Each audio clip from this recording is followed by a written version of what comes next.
According to the receipts and security footage reviewed later, the espresso machine at the North Star hummed under a sign with black block letters, "Like and subscribe for more stories that challenge prejudice and celebrate courage."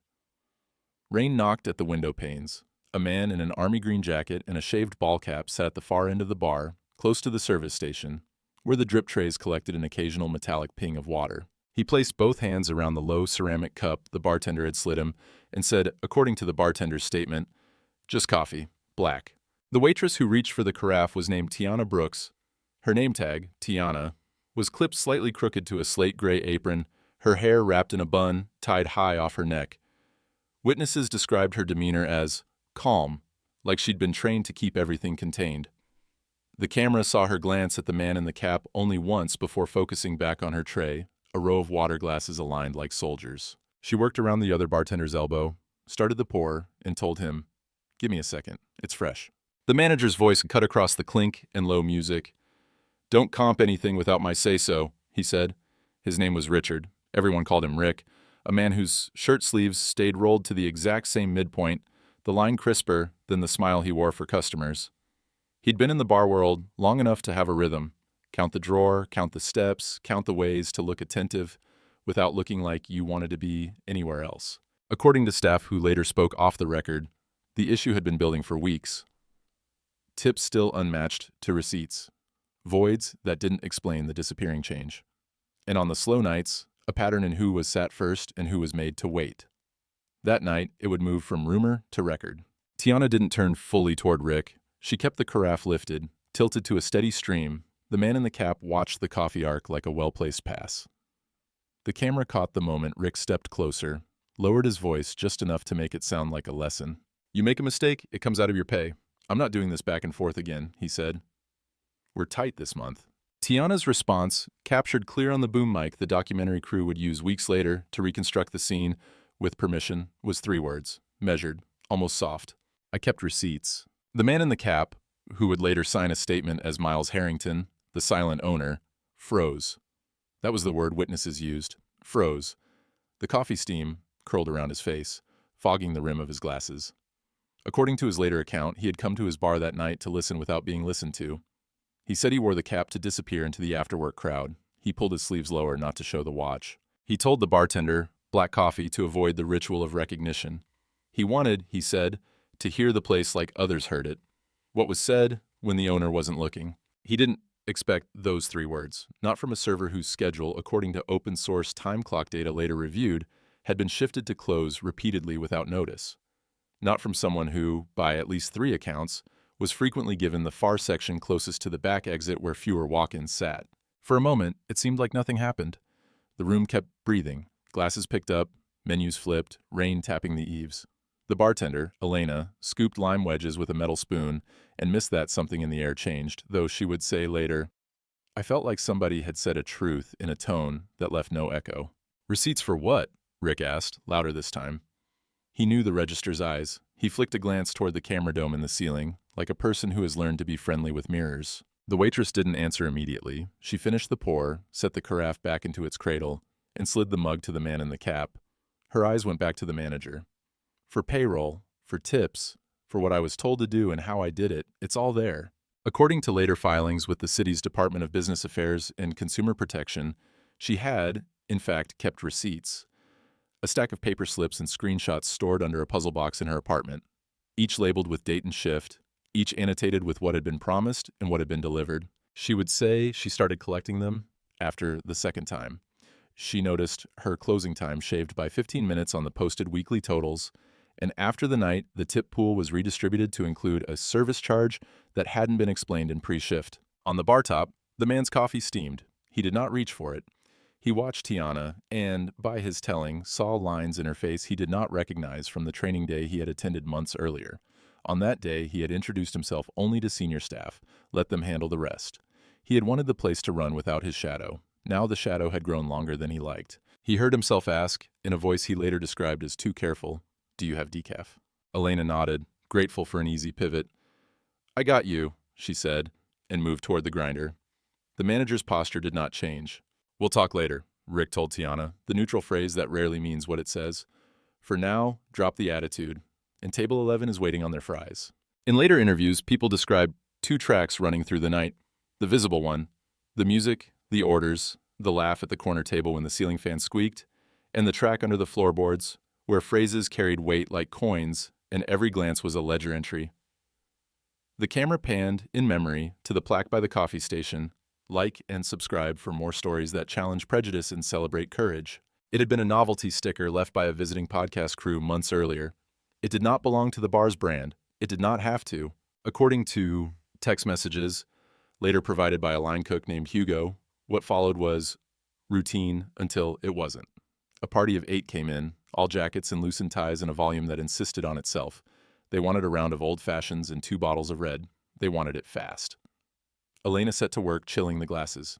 The manager floated to their side and cracked a joke one of them repeated too loud. Meanwhile, a couple at the far table, a black couple in work boots and high-vis jackets, waited for their appetizer. Witnesses said they'd been there first. "I got them," Tiana said, nodding toward the couple. She moved fast, wrist deep in ramekins. Rick shook his head and shifted his focus to the party of 8.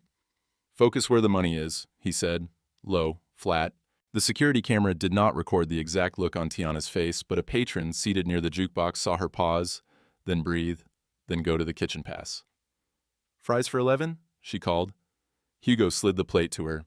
She walked it to the party in the back and took the heat when they complained about the delay anyway. Meanwhile, a delivery driver in a damp hoodie hovered near the entrance with a paper bag for pickup. The hostess stand was unmanned for a minute, and the driver looked unsure. A patron at the end of the bar, an older woman in a wool coat, gestured to him to wait.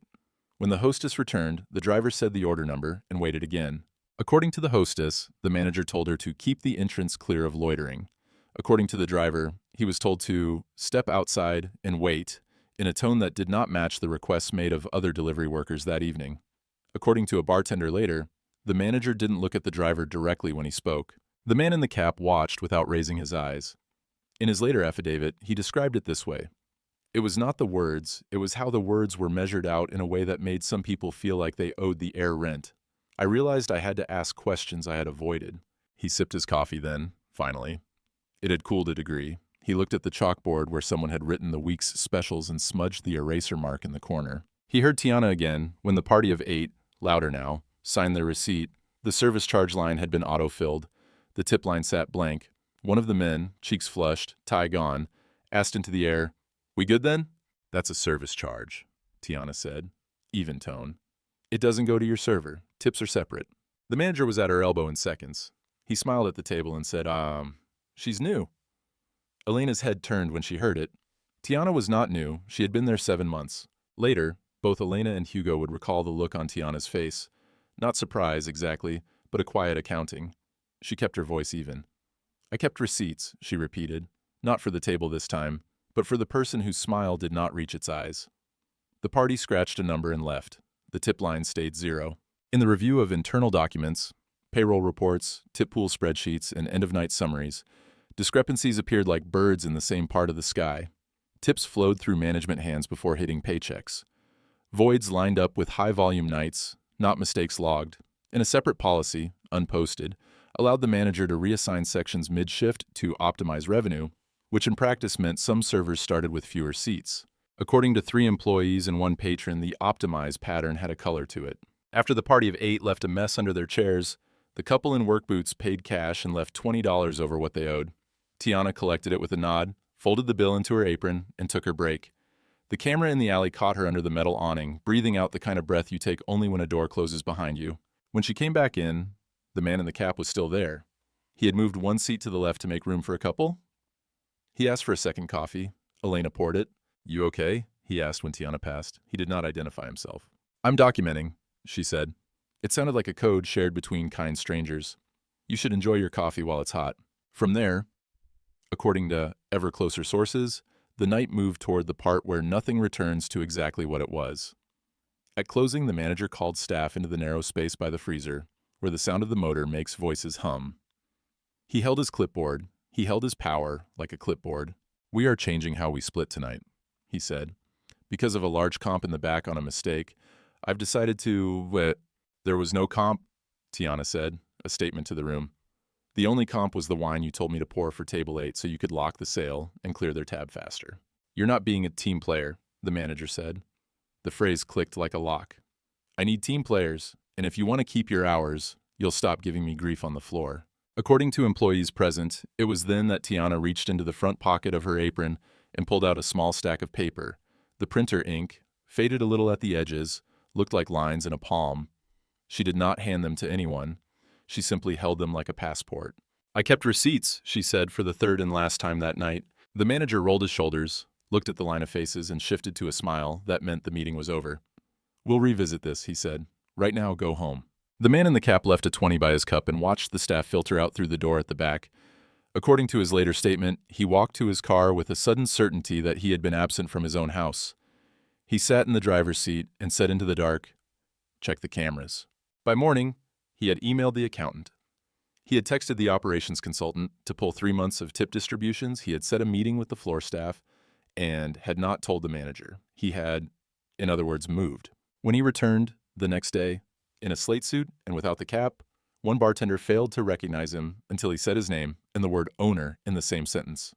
He watched the recognition crawl across faces whole seconds after the syllables landed. According to internal emails later included in the file, he wrote, "We will be reviewing the tip pool policy, the redistribution of service charges, the scheduling assignments, and the observed behavior toward delivery workers and customers. If you feel you have seen or experienced inequity in any of these areas, please reply to this email and CC me directly."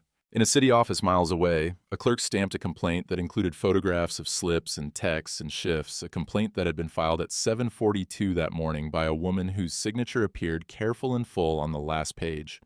She did not know that the owner had already begun to lift the floorboards. He did not know that she had already chosen to stop waiting to be believed. The next 48 hours were documented by more than memory. There were calendared meetings and recorded calls. There were footstep echoes down a hallway that ended in a conference room with a whiteboard that still had last month's specials half erased on it. There were eyes that avoided other eyes. There were phrases like policy and standard and we've always, that both sides used like furniture between them. When the owner, Miles, took a seat across from Tiana and Elena and Hugo, the camera would have framed it tight. A man whose clothes no longer hid him. A woman who had made herself too solid to ignore. A coworker who sat with his hands flat on the table like he had earned the right not to fidget. He began, according to a recording later shared with consent, "My name is Miles Harrington, and I failed you by not being present. I came in last night as a customer. I heard something I needed to hear. Ms. Brooks, you said I kept receipts. I would like to see them." His voice did not waver on her name. Tiana slipped a folder from her tote and laid it between them. Inside, copies of shift schedules, photo-stamped, printouts of POS closeouts with tip lines, handwritten notes of when she had been told to switch sections and who benefited, a log of delivery drivers who had been told to wait outside in weather that wouldn't have been required of others. She did not add commentary. Commentary had not helped before. Miles passed the folder to his consultant. He spoke without hurry. "We will reconcile these with our payroll reports and our camera footage," he said. "We will also examine whether any service charges were represented to customers as tips. I will not be asking you to trust that process. You will be present for it." Outside the conference room, the manager waited on a bench, flipping his phone in his palm like a habit. He had not been invited to this part. He told a bartender later that he knew how these things went. They want a villain. You make one move and suddenly you're the one who did the math wrong. According to the consultant's notes, the math was not wrong. It had been bent. On 3 separate nights, service charges had been added to large tables and later counted against the tip pool before tips were allocated. Time cards showed consistent rounding down of certain staff. Section assignments, 1 month's worth, revealed that Tiana had been placed in the back section with lower traffic on 17 out of 23 closing shifts, while a less senior server handled the front door turn. In a closed-door conversation, the manager defended his decisions as best for the bottom line. He said some servers didn't engage as well with big spenders. He said he had tried to mentor them. "Who are them?" Miles asked. It was a small question. It was not small. The manager shrugged. "You know, the ones who aren't great with certain tables." Miles nodded, slow. He felt the muscles in his jaw remember the previous night's stillness. He thought of the delivery driver, in the wet hoodie, and the way the words had been measured out like rent. He did not say what he thought. He told the manager what he knew. "You're suspended, effective immediately," he said, "pending further review and the outcome of the investigation." On the floor, the news traveled in the way news does, not in a straight line, but in murmurs and sudden quiet. A regular asked Elena if everything was okay. "We're making it okay," she said, a phrase that felt like an instruction. That evening, Tiana arrived for her shift to find her name moved from the back section to the main. It was not a favor. It was a correction. The tip pool had a printed policy beside the POS. 100% of tips to service staff as allocated by hours and position. Service charges intended for house operations. No service charge would be represented as a tip to customers. Any change to this had to be posted in writing and agreed upon by staff. A small sign under the policy read, in a different hand, "Questions are not insubordination, they are quality control." Before the first table sat, the owner asked if he could speak to Tiana again. They stood near the coffee station, the espresso machine still humming under the same small sticker, "Like and subscribe for more stories that challenge prejudice and celebrate courage." "You shouldn't have to keep receipts to be heard," he said. "I'm sorry that you did." "I learned to," she answered. "I learned to because when I didn't, I was told it was just a feeling." She glanced up. "Feelings matter, but paper gets read." He nodded. "Paper got read," he said. "It's being read now by more eyes than mine. We'll make it right." The making right part did not fit neatly in a scene. It moved through days and phone calls and meetings with the city and meetings inside themselves. There were back wages, calculated and paid, with printed checks rather than, vague promises. There was a training booked with an outside group on bias and service. There was a revised complaint policy that did not route to the manager under review. There was an apology, spoken to the staff in the back hallway, by the owner. It was not embellished. "I should have known," he said. "I should have seen. And when I did see, I should have moved faster." In a quiet moment near the end of that week, he found Tiana rolling silverware. Her hands were steady. "I hope you'll stay," he said. She shrugged lightly. "I stay when the place stays with me." Later, the man in the cap would sit again at the bar, this time without the cap, and with a habit of looking around the room in a way that meant something had been moved inside him, and it had stayed moved. He would watch Elena explain to a couple at the high top that service charges keep the lights on and tips keep the people going. He would watch a delivery driver stand at the hostess stand and be offered a glass of water when he had to wait. He would watch the door swing open and closed and not think of every exit. He would remember the 3 words that cut a new line across the floor. "I kept receipts." He would say them sometimes in his head when he felt himself wanting to move on too fast. He would repeat them when he needed to slow down and ask the right questions. Word spread in the neighborhood, not in headlines but in small gestures. Regulars who noticed the sign by the POS, the nods between staff when the tip distribution printed clean, the soft way Tiana corrected a customer who assumed she was new. Outside, one night, the rain returned. Inside, the espresso machine hummed its steady hum. The sticker hadn't been peeled off. It didn't have to be a marketing line to mean something. A podcast crew came by again, drawn by whispers of a bar that had faced its mirror and not flinched. They asked to record. Consent was given. Voices were amplified and accounted for. According to those present, the owner didn't take the mic first. He let Tiana choose when and how to speak. She chose not to tell the story with heat. She told it with names and dates and pauses. She told it with the detail of the texture of the paper she pulled from her apron that night. When the podcast host asked her what she had learned, she looked toward the coffee station, then back. "That courage isn't loud," she said. "It's consistent, and sometimes it sounds like the low noise of a printer." After they finished, the bar swelled back into its usual hour. The owner stood by the service station and watched Tiana move through the room with the quiet authority of someone who had decided not to disappear for anyone. He thought of the first night's coffee and how he had held the cup and not moved. He did not freeze now. He walked to the door, held it open for a family with a stroller, and felt the rain in his bones like a reminder. He looked at the sticker one last time before he turned the lock at closing. Like and subscribe for more stories that challenge prejudice and celebrate courage. It was a joke, and it wasn't. It was a slogan, and it wasn't. It was, in a night, now documented and closed and opened again, a proposition. He asked Tiana if she had a last word for the training manual they were drafting, a line for the first page, something to put in print for the next person who walked in thinking they had to bring a binder to be believed. She thought for a long breath. She spoke with the ease of someone who knew she had already said the right thing when it mattered most. "Believe what people tell you about their experience the first time," she said.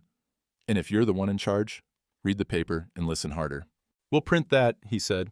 As the lights dimmed and the dishwasher shushed from the back, the bar held the kind of quiet that can hold an entire arc without breaking. Somewhere in the city, a clerk filed a final note on a case marked "Resolved" with restitution. In the bar's hallway, a new sign hung above the time clock. "If it isn't written, write it. If it isn't right, say it." It fit under the old, smaller one like a companion. Outside, the streetlight threw a soft square onto the sidewalk. Inside, hand-stacked chairs, folded towels, counted drawers, in a way that lined up with the numbers on a sheet that everyone could see. If there was a moral, it wasn't a carved stone, it was a practice. Of keeping receipts when you have to, of building a place where you don't have to, of hearing 3 words and finally understanding what they carry. The man who had dressed himself in a cap to disappear did not disappear anymore. The waitress, who had been told to focus where the money is, had helped refocus a room full of people who now understood what money is for. They turned off the lights, the espresso machine clicked quiet. The small sign in block letters still caught a bit of light through the window. Like and subscribe for more stories that challenge prejudice and celebrate courage. Miles locked the door. Tiana checked the list on the back wall with a pen and tucked the pen behind her ear. In the glass, they could see each other's reflections and nothing behind them trying to say otherwise. According to all who mattered, it was enough for one night, and it was a beginning.